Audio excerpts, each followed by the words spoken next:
सफर गौरव गौतम जी का, और सबसे युवा मंत्री भी हैं प्रदेश सरकार में। Sir please come on the stage. Gaurav Gautam ji जिस तरह से खेल और युवा मामलों की जिम्मेदारी संभाल रहे हैं, अहम जिम्मेदारी संभाल रहे हैं, और अब खेल खिलाड़ी और युवाओं के लिए लगातार काम कर रहे हैं, और अब यहाँ पर बातचीत के क्रम को आगे बढ़ाएंगी editor in chief Pratima Datta ji. Ma'am over to you please.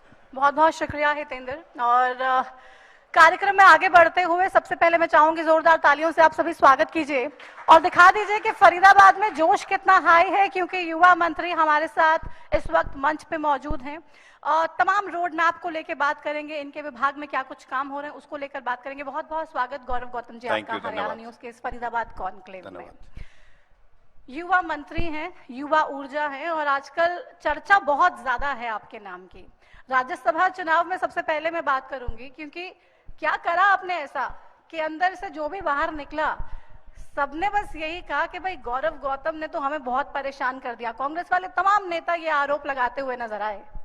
नहीं, दो प्रत्याशी खड़े थे और भारतीय जनता पार्टी के प्रत्याशी को पर्याप्त वोट थे, और हमारा बहुत अच्छे से हमारे संजय भाटिया जी उसमें विजयी हुए। दूसरे प्रत्याशी निर्दलीय थे और भारतीय जनता पार्टी को उसका समर्थन था। और मैं ऐसा मानता हूं कि एक वोट के प्रत्याशी, एक वोट से ही कांग्रेस के प्रत्याशी जीत पाए। बहुत अच्छा चुनाव निर्दलीय प्रत्याशी ने लड़ा, और क्रॉस वोटिंग हो या वोट खराब करने का इशू हो या धरने पर बैठने का इशू हो या वोट निकलने के बाद पूछा जा रहा हो कि तूने वोट किसको दी, तूने वोट किसको दी, ये कांग्रेस पार्टी में था, भारतीय जनता पार्टी में नहीं था। आप लोगों को कोई टेंशन नहीं थी? नहीं, हमें कोई टेंशन नहीं। निर्दलीय प्रत्याशी था, भाजपा का समर्थित प्रत्याशी था, और मैं ऐसा मानता हूं कि निकलने के बाद कांग्रेस पार्टी 25% कांग्रेस पार्टी उस दिन टूट चुकी थी। 9 वोट खराब हुए थे। तोड़ी किसने? लोगों ने अंतरात्मा से वोट दी। जब कांग्रेस पार्टी हमने उसको समर्थन दिया और हमने उसने बात भी चली, उनके लोगों को बोला भी गया कि आप अंतरात्मा से वोट, तो मुझे लगता है कि उन्होंने अंतरात्मा से वोट दी हुई होगी।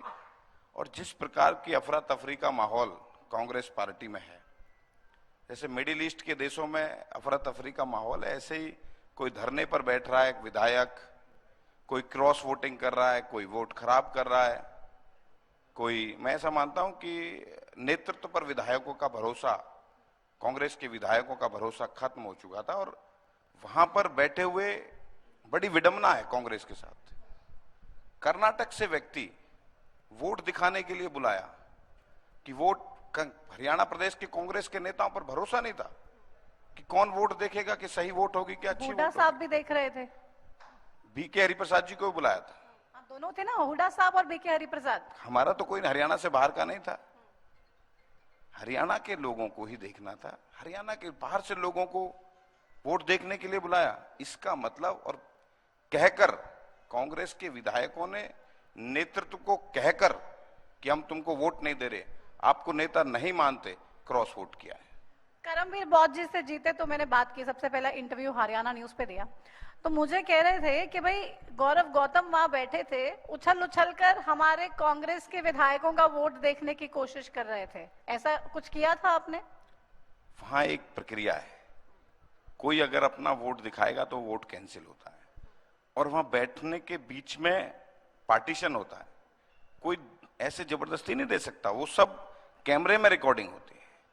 रिटर्निंग ऑफिसर वहां बैठता है, एआरओ वहां पर बैठता है, इलेक्शन कमीशन के लोग वहां बैठे होते हैं। अगर इस प्रकार की चीजें होती तो वो ये चुनाव ही रद्द हो जाता। सिर्फ ये अपनी नाकामी को छिपाने के लिए कांग्रेस पार्टी इस तरीके का आरोप लगा रही है। ये नहीं बता रहे हैं कि 25% कांग्रेस टूट चुकी है, और आने वाले 25% नहीं टूटी, 5 ने बस क्रॉस किया था। जो 4 कैंसिल थे वो आप लोगों की चाल थी, आप लोगों ने अपनी चाल के जरिए वो 4 वोट कैंसिल कराए। अब गलती उनकी, प्रत्याशी हमारा निर्दलीय नहीं था, निर्दलीय हमने तो समर्थन में था। मुझे लगता है कि उस निर्दलीय प्रत्याशी ने उनसे भी वोट मांगा होगा, तो उनका शायद कुछ बातचीत हुई होगी। तो आप लोगों की वैसे कोई हमारा कोई लेना देना नहीं। रिटर्निंग ऑफिसर बेहोश भी हो गए थे क्या? कोई बेहोश नहीं हुआ था। कह रहे हैं ये कांग्रेस सब वाले। नहीं, कोई बेहोश नहीं हुआ था। बहुत अच्छा चुनाव हुआ और बहुत अच्छा माहौल अंदर था। हमारे कांग्रेस के वरिष्ठ साथी भी थे, हमने बहुत अच्छे स्वादपूर्ण तरीके से बातचीत भी की। कोई ऐसा माहौल नहीं था जिस प्रकार का एक परसेप्शन बनाया जा रहा है। मुझे ऐसा लगता है कि एक कहावत है ना कि तेरी जीत से ज्यादा मेरे हार के चर्चे हैं, वो निर्दलीय प्रत्याशी के हार के चर्चे ज्यादा हो रहे हैं। बिल्कुल। तो चलिए अब हम वापस आते हैं जरा फरीदाबाद की तरफ। राज्यसभा चुनाव पर बात की और अब फरीदाबाद के विजन को लेके बात करेंगे। फरीदाबाद में आप क्या कुछ काम कर रहे हैं इसको लेके बात करेंगे, लेकिन सबसे पहले क्या ऐसा चमत्कार किया आपने? पहली बार चुनाव लड़े, जीते, मंत्री भी बन गए, जहां पर टिकट लेने के लिए लंबी लंबी लाइनें लगती है नेताओं की। गौरव गौतम ने क्या मैजिक किया, क्या सेटिंग की, टिकट भी दी और जीते तो मंत्री भी बना दिया? सेटिंग कुछ नहीं थी। भारतीय जनता पार्टी में काम करते करते और लोकतंत्र में और राजनीतिक जीवन में हर व्यक्ति का अधिकार है टिकट मांगना, और वो हमने प्रयास किया। और भारतीय जनता पार्टी के राष्ट्रीय नेतृत्व ने, प्रदेश के नेतृत्व में हम पर भरोसा जताया और हमने टिकट प्राप्त दिया। और पलवल की पूजनीय जनता जनार्दन ने एक ऐतिहासिक आशीर्वाद, पलवल के इतिहास में इतनी बड़ी जीत अभी तक नहीं हुई, ऐसा आशीर्वाद दिया। आपके चैनल के माध्यम से पूरी जनता जनार्दन को हाथ जोड़कर पूजनीय जनता का आभार भी व्यक्त करता हूं। सबसे बड़ी जीत का जिक्र आप कर रहे हैं, सबसे ज्यादा आशीर्वाद का जिक्र आप कर रहे हैं, लेकिन विरोधी जो कह रहे हैं, आपके ओपोनेंट जिन्होंने चुनाव लड़ा आपके खिलाफ, कि आपने चुनाव जो मांगते हैं, वोट जब मांगते हैं चुनाव में हम, तो कुछ उसके भी रूल रेगुलेशंस होते हैं, उनको ताक पे रख दिया आपने धर्म के नाम पर वोट मांगे। हमें गर्व है, हम हिंदू धर्म में पैदा हुए हैं और सनातन के लिए काम कर रहे हैं, सनातन के लिए काम करते रहेंगे। तो मतलब डंके की चोट पे है कि हिंदू हैं तो गर्व है। बिल्कुल गर्व है, सनातन के लिए काम करेंगे। फरीदाबाद और पलवल, आप विकास के मामले में पलवल को कहां देख रहे हैं? फरीदाबाद से आज के टाइम में थोड़ा पिछड़ा है, पीछे है, या लगातार कंधे से कंधा मिलाकर आगे बढ़ने का प्रयास कर रहा है? मैं ऐसा मानता हूं कि जिस प्रकार की कनेक्टिविटी आज पलवल के अंदर है, शायद ही देश के किसी कोने में होगी। केएमपी हो, केजीपी हो, बॉम्बे एक्सप्रेसवे हो, जेवर एयरपोर्ट हो, रेल कॉरिडोर बनने की तैयारी हो, और आने वाले समय पर सबसे ज्यादा अगर कोई संभावनाएं विकास की है तो वो पलवल में भी है, ज्यादा पलवल में है। और हमने अभी माननीय मुख्यमंत्री जी से आग्रह करके एक अंतर्राष्ट्रीय स्टेडियम पलवल में बने, उसके लिए हमने बजट में घोषणा कराई है। और पलवल का जो खादर का इलाका है, जो कभी सबसे पिछड़ा हुआ माना जाता था, आज वो सबसे अग्रिम भूमिका में है। वहां पर 12,000 हेक्टेयर में ग्लोबल ग्रोथ जोन इस प्रदेश के मुख्यमंत्री जी ने इसमें बजट में अनाउंस किया है। आईएमटी पलवल में बने, जिससे हमारे युवाओं को, आने वाली पीढ़ी को रोजगार के नए अवसर खुलेंगे, रोजगार मिलेगा। हमारे युवा साथी अपनी नई नई कंपनियां लगाकर उन मदर यूनिट्स के साथ संपर्क रखेंगे। ऐसा मानता हूं कि खेल का क्षेत्र हो या डेवलपमेंट की बयार हो, वो पलवल के अंदर अब बहने वाली है। मुझे पूरा भरोसा है कि आने वाले समय पर पलवल गुरुग्राम और नोएडा जैसी चीजों को भी पीछे छोड़कर आगे बढ़ेगा। आप कह रहे हैं कि खेल के क्षेत्र में भी लगातार पलवल आगे बढ़ रहा है और अच्छा काम कर रहा है। हाल फिलहाल में कुछ घटनाएं हुई जो बहुत दुखद भी रही, दुर्भाग्यपूर्ण रही, कुछ बच्चों को अपनी जान तक खोनी पड़ी। ऐसे ग्राउंड्स को आपने उसके बाद क्या कुछ एक्शन लिया जहां पे जर्जर पोल्स हैं या ऐसी चीजें हैं जो बच्चों को कहीं ना कहीं परेशानी दे सकती हैं? उस घटना के बाद आपने कितना सबक लिया और आगे क्या कुछ काम हुआ? बहुत दुखद घटना थी, वो किसी के साथ नहीं होनी चाहिए थी। और हमने लगातार, वो ग्राउंड जो था वो पंचायत विभाग का ग्राउंड था, दूसरा शिक्षा विभाग का था। हमने अपने आने वाले सारे मुख्यमंत्री जी से बात करके इन शिक्षा विभाग के या पंचायत विभाग के जो भी ग्राउंड्स हैं, हम इनसे अंडरटेकिंग लें कि आपका जो इंफ्रास्ट्रक्चर है वो ठीक से है, जो आपका मैदान है वो ठीक से बना हुआ है। उसके लिए हमने तय किया है कि एक कंबाइन बैठक करके, जल्दी मीटिंग करके, शिक्षा विभाग से, इधर से डीएसओ जिम्मेदार हो, इधर से डिस्ट्रिक्ट एजुकेशन ऑफिसर हो, दोनों मिलकर के अंडरटेकिंग दें कि खेल के मैदान के जो इंफ्रा लगा हुआ है वो ठीक है और भविष्य में ऐसी घटनाएं ना हो।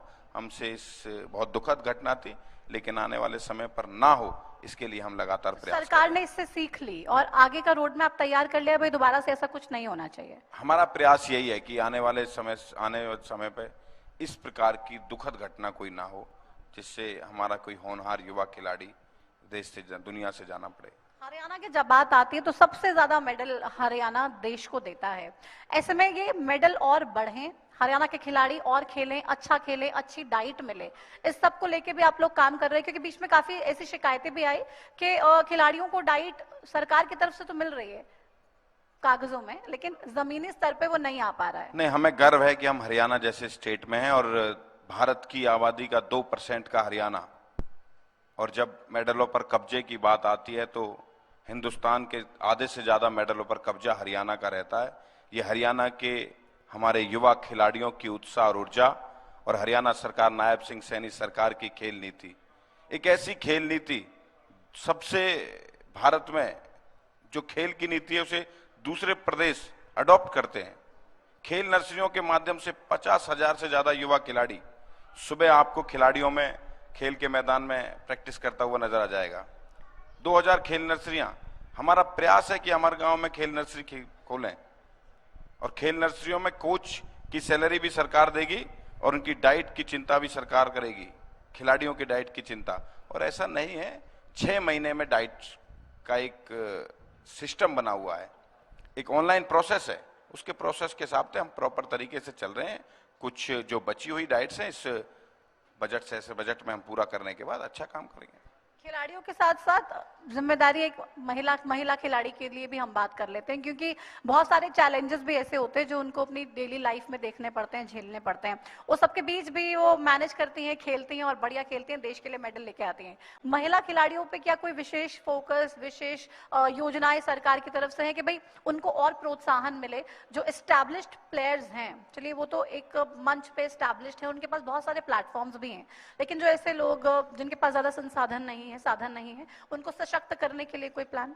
मैं पहले आपको बोल चुका हूं कि जो खेल नर्सरियां हरियाणा सरकार की खेल नीति में है, वो हर गांव में लड़का या हुए लड़की बराबर का सम्मान देते हुए, और हमें गर्व है हरियाणा की बेटियां दुनिया के प्लेटफॉर्म पर हरियाणा का नाम रोशन कर रही हैं, मजबूती के साथ देश को आगे बढ़ा रही हैं। और हरियाणा सरकार मिशन ओलंपिक 2036, आज से 2036 की तैयारी, हरियाणा 2036 में 36 मेडल लेकर कैसे आएगा, उसके लिए आज से बजट प्रावधान किया है। 20 करोड़ का पहला मुख्यमंत्री जी ने इसकी अनाउंसमेंट करके 800 करोड़ रुपए से ज्यादा उसका खर्च होगा। हर अच्छी जगह पर जहां बड़ी यूनिवर्सिटीज हैं उसमें एक्सीलेंस सेंटर खोलकर, नोडल एजेंसी स्पोर्ट्स यूनिवर्सिटी राई को रखकर छोटे बच्चों को, 8-10 साल के बच्चों को एडॉप्ट करके नर्सरियों से टैलेंट निकालकर उन बच्चों के खेल की चिंता, खाने की चिंता, रहने की चिंता और अंतरराष्ट्रीय कोच से उनकी कोचिंग कराना, ये सब आने वाला हरियाणा सरकार, नायब सिंह सैनी सरकार करने जा रही है। मैं ऐसा मानता हूं कि इस प्रकार की खेल नीति और इस प्रकार का खेलों के प्रति विजन नायब सिंह सैनी सरकार का है, और मुझे पूरा भरोसा है इन सब को आगे बढ़ाते हुए ये हरियाणा सरकार खिलाड़ियों के लिए अच्छा करने का काम कर रही है और आगे भी करेगी। आप भी बतौर मंत्री जब सीएम साहब के पास पहुंचते हैं अपनी तमाम डिमांड्स को लेके और कहते हैं कि विभाग में ये चीजें करने की जरूरत है, सीएम साहब तुरंत सुनते हैं? भारत सरकार ने खेलों के और युवाओं के बजट को 33% बढ़ाया और नायब सिंह सैनी सरकार ने 37% बढ़ाया। ये सब उनके विजन के साथ कि खेलों के प्रति उनका भाव, खेलों के प्रति उनका समर्पण, कि खेलों में बजट बढ़ना चाहिए, इसलिए उन्होंने और अच्छा बजट इस बजट में दिया है। और आने वाले समय पर जो भी जरूरत लगेगी तो मुख्यमंत्री जी खेलों को, मैं ऐसा मानता हूं कि युवाओं को और खेलों को समर्पित ये बजट था। तो युवाओं की हमने बात कर ली, अब युवा मामलों की भी बात कर लेते हैं, क्योंकि युवा आजकल रील बाजी में बहुत बिजी हैं और रील बनाने में ज्यादा इंटरेस्टेड है। उनको लगता है कि ये ज्यादा अच्छी चीज है और सोशल मीडिया पे एक रिकग्निशन भी मिलता है, और कुछ लोग ऐसे भी हैं जो नशे की तरफ भी जा रहे हैं। इन दोनों चीजों को अगर हम कंपेयर करें तो एक नहीं तो दूसरी, कुछ ना कुछ तो युवा पकड़ ही रहे हैं। आप कितना चिंताजनक ये सिनेरियो देखते हैं? हरियाणा वैसे तो खेलों का प्रदेश कहा जाता है और मैं ऐसा मानता हूं कि खेल ही एक ऐसा क्षेत्र है जिसके माध्यम से युवा नशे जैसी कुरीति से दूर रह सकता है। और मुख्यमंत्री जी का प्रयास है, उन्होंने इस बजट में प्रावधान किया है फिट हरियाणा, उसके लिए अलग से बजट किया है कि युवा खेल के क्षेत्र में आगे बढ़े, स्वस्थ रहे। अगर स्वस्थ शरीर रहेगा तो समाज की भी चिंता अच्छे से करेगा, प्रदेश की चिंता भी अच्छे से करेगा और इस देश के यशस्वी प्रधानमंत्री नरेंद्र मोदी जी का जो संकल्प है 2047 में विकसित भारत हो, उसके लिए अपनी भूमिका निभाएगा। और समय समय पर नशा मुक्त हरियाणा को लेकर इस प्रदेश के मुख्यमंत्री लगातार मैराथन्स के माध्यम से या अलग अलग सेमिनार्स के माध्यम से लगातार प्रयास कर रहे हैं कि हरियाणा प्रदेश के युवा जागरूक रहें और रहते भी हैं। आप अपनी फिटनेस पे कितना ध्यान देते हैं? वर्कआउट करते हैं रोज? कोशिश करता हूं कि डेली हो जाए, लगातार प्रयास है। तो हेल्दी लाइफस्टाइल कितना इंपॉर्टेंट है? मतलब क्योंकि आजकल तो हम फोन में इतना ज्यादा व्यस्त हो जाते हैं कि सोचते हैं चलो क्या ग्राउंड में जाना। कुछ लोग ऐसे भी हैं हरियाणा में, भले ही खिलाड़ियों का हब हो, लेकिन एक सेगमेंट ऐसा भी है जो ज्यादा फोन में टाइम बिजी रहता है, फोन में टाइम बिताना ज्यादा उसको लगता है अच्छा। हमारे बड़ों की, हमारे बुजुर्गों की एक कहावत है, सबसे पहला सुख निरोगी काया। आपके चैनल के माध्यम से भी मेरा सभी हरियाणा प्रदेश के युवाओं से आग्रह है कि खेलों के क्षेत्र में, व्यायाम के क्षेत्र में पूरा ध्यान दें। अगर शरीर स्वस्थ रहेगा तो वो अच्छे कामों में अपने परिवार को, अपने इलाके को, अपने देश को, अपने प्रदेश को आगे बढ़ाने में अपनी भूमिका निभा पाएंगे। युवा मंत्री है सबसे, तो एक चैलेंज रहता है कैबिनेट में कि कैसे काम करूं, या फिर कुछ सजेशन देते हैं तो लोग लेते हैं सीरियसली कि युवाओं को बहुत ज्यादा तवज्जो दे रहे हैं जैसे मोदी जी, तो आपकी भी तमाम चीजों को बहुत गंभीरता से सुनते हैं। दुनिया का सबसे युवा देश है भारत और युवाओं की बात को सबसे ज्यादा सीरियस प्रदेश के मुख्यमंत्री और इस देश के यशस्वी प्रधानमंत्री लेते हैं। हर योजना का केंद्र बिंदु युवा ही है, हर खेल नीति का बिंदु युवा ही है। मैं ऐसा मानता हूं कि कैबिनेट में जो भी सुझाव हम देते हैं वो सब मानते हैं मुख्यमंत्री जी, वो भी युवाओं के लिए अच्छा काम करना चाहते हैं और हम भी युवाओं के लिए अच्छा काम करना चाहते हैं। अच्छे सुझाव माने जाते हैं सब हल प्लेटफॉर्म पर। आजकल क्राइम की बहुत ज्यादा घटनाएं सामने आ रही हैं, सरेआम गोलियां चला दी जाती हैं और रंगदारी की बहुत सारी वारदातें भी आ रही हैं। उन सबको लेके चिंता होती है या सरकार उसके लिए गंभीर है? नहीं, सरकार लॉ एंड ऑर्डर, जिस प्रकार की चीजें सरकार के सामने आती हैं, आपराधिक चीजें, उस पर कार्रवाई करने का काम पुलिस करती है। अगर इस प्रकार की चीजों को बढ़ावा नहीं देना चाहिए, अगर ऐसी चीजें आती हैं सरकार कार्रवाई भी करती है और समय समय पर जिस भाषा में अपराधी समझता है उस भाषा में अपराधी को समझाने का काम भी करती है पुलिस।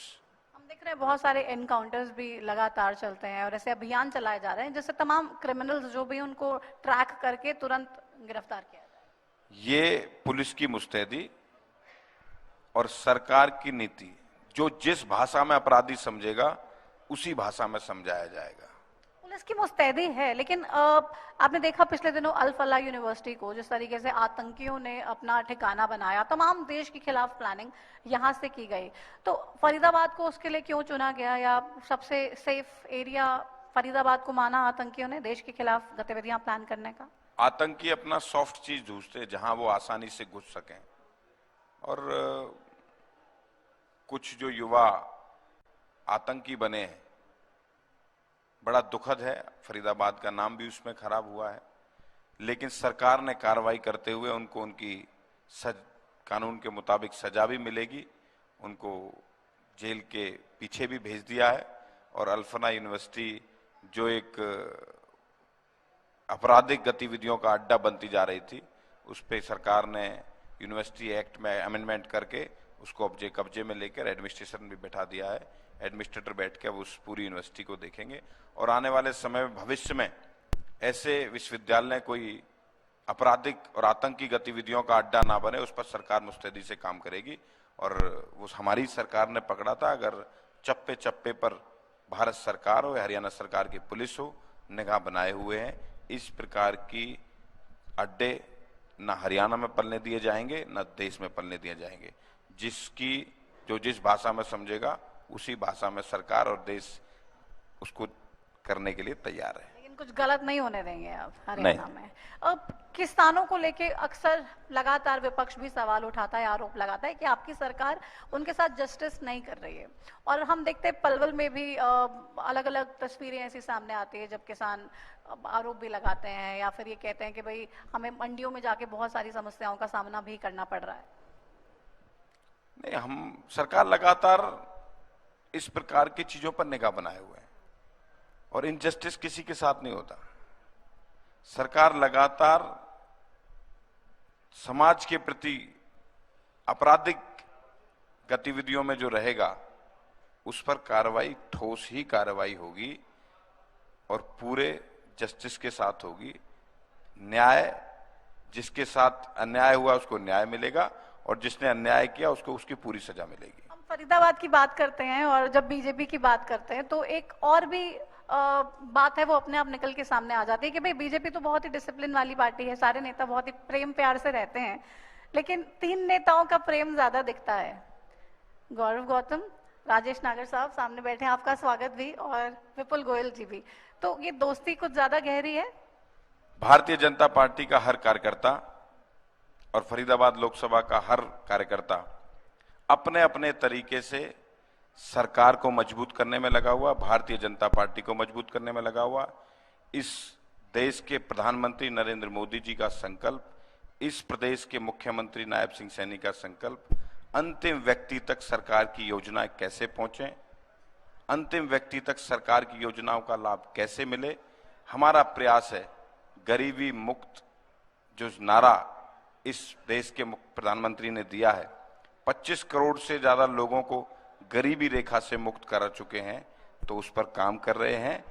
हम नेता, भारतीय जनता पार्टी का कार्यकर्ता अनुशासन के साथ रहता है, अनुशासन के साथ काम करता है और अनुशासन के साथ काम करता ही रहेगा। लेकिन आप तीनों साथ में रहते तो कुछ लोगों को ऐसा लगता है कि भाई इतना साथ में क्यों है, क्योंकि आपने मुझे क्लियर कट जवाब दिया नहीं, इसलिए दोबारा से पूछ रही हूँ। ट्यूनिंग कैसे है आप तीनों की, और फरीदाबाद के लिए कितना फायदेमंद है, फरीदाबाद लोकसभा के लिए? हम फरीदाबाद के विकास के लिए, पलवल के विकास के लिए हम एक ही लोकसभा से आते हैं, तो ऐसा नहीं, हमारा सबके साथ बहुत अच्छा संबंध है। और ये दोनों नेता मेरे से सीनियर हैं, पुराने समय से जानते हैं।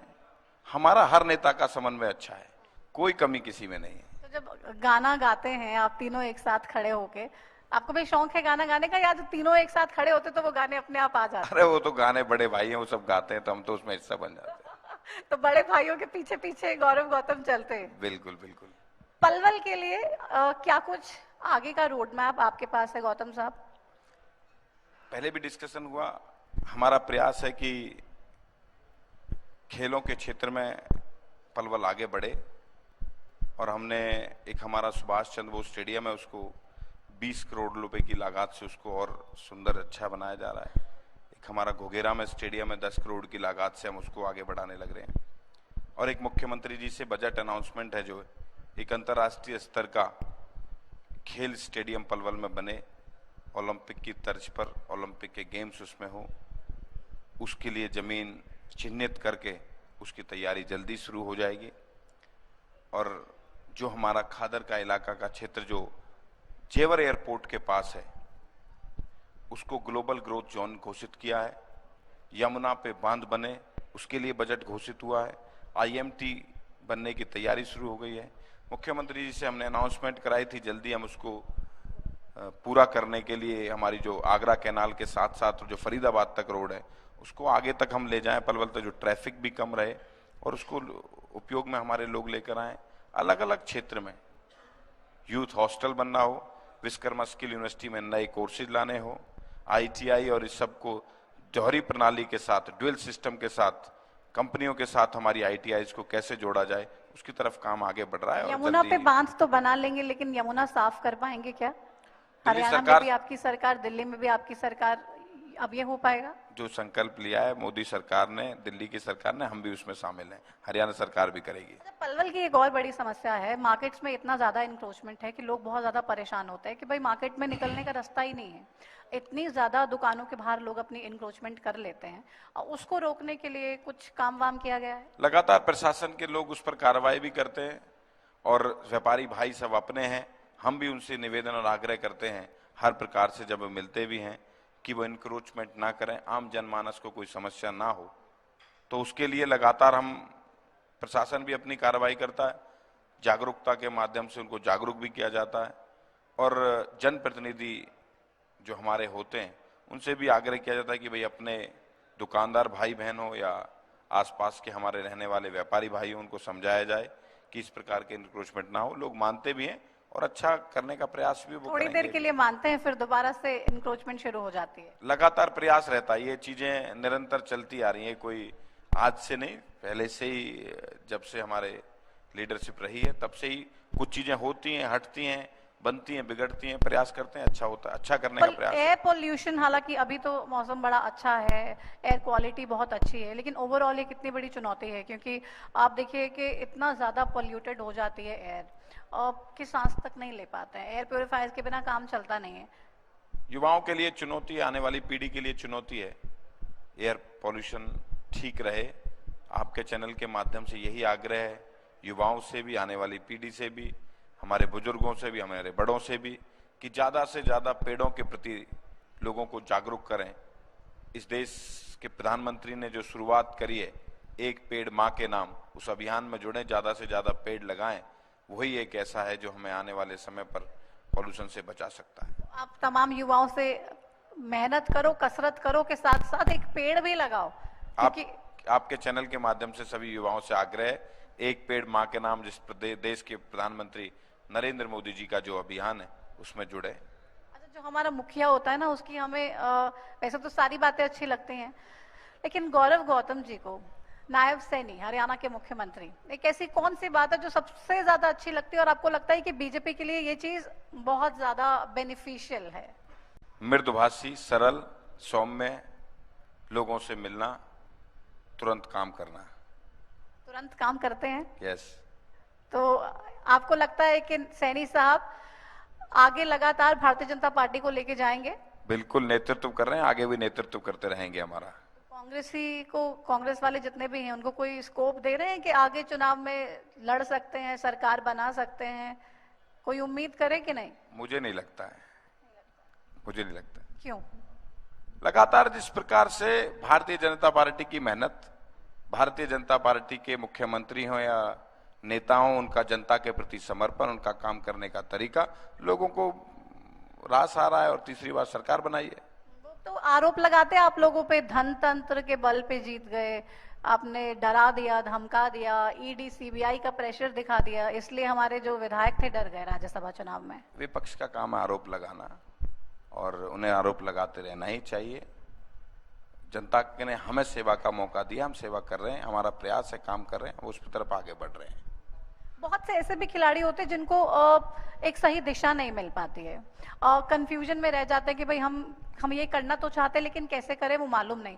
आपके पास कोई ऐसे लोग आते हैं जिनको रास्ता पता नहीं है, आप रास्ता दिखाने की कोशिश करते हैं और सही लोगों से कनेक्ट करा के उनके ब्राइट फ्यूचर के लिए पूरी प्लानिंग तैयार करते हैं? लगातार जिस प्रकार के खिलाड़ी हमें मिलते भी हैं समय समय पर, जहां भी घर हो या उनके बीच में जाना हो, लगातार हम उनके बीच में जाना भी होता है। किसी भी प्रकार की कमी अगर उनको लगती है, चाहे उनके प्रशिक्षण से लेकर चाहे उनके सही रास्ते तक, हमारे कोचेज भी अच्छा रास्ता दिखाते हैं, हमारा विभाग भी अच्छा दिखाता है, और उनको प्रोत्साहित करने के लिए हम समय समय पर स्कॉलरशिप हो या उनकी प्रोत्साहन राशि हो, उसको देकर वो सही रास्ते पर चलते भी हैं। बहुत अच्छा काम हरियाणा के खिलाड़ी कर रहे हैं। आपका फेवरेट स्पोर्ट कौन सा है? क्रिकेट। क्रिकेट तो खेलते हैं कॉन्स्टिट्यूएंसी के युवाओं के साथ? मौका लगता है जब खेलते हैं। मौका लग पाता है क्योंकि काम तो बहुत ज्यादा होता है पूरे। लगता है। तो जीतते हैं या हार जाते हैं? अब आपस में फ्रेंडली मैच खेलते हैं, कोई जीत हार नहीं है। तो अपने काम काज को बढ़िया नंबर दे रहे हैं। आपको लग रहा है कि बतौर खेल मंत्री, युवा मामलों के मंत्री, आप जस्टिस कर रहे हैं, अच्छा काम कर रहे हैं? अपना पूरा देने का काम कर रहे हैं। जितना बेस्ट हम दे सकते हैं सरकार के लिए, समाज के लिए, लोगों के लिए अच्छा करने के लिए, वो हम बेस्ट देने का प्रयास कर रहे हैं। बाकी तो अच्छा करना, हम अच्छा सोचना हमारा काम है, वो हम कर रहे हैं। तो कर्म करो, फल की चिंता ना करो। गौरव गौतम भी उसी स्ट्रैटेजी पे चल रहे हैं। बिल्कुल। चलिए, बहुत शुक्रिया अपना समय देने के लिए और इस तमाम बातचीत के लिए।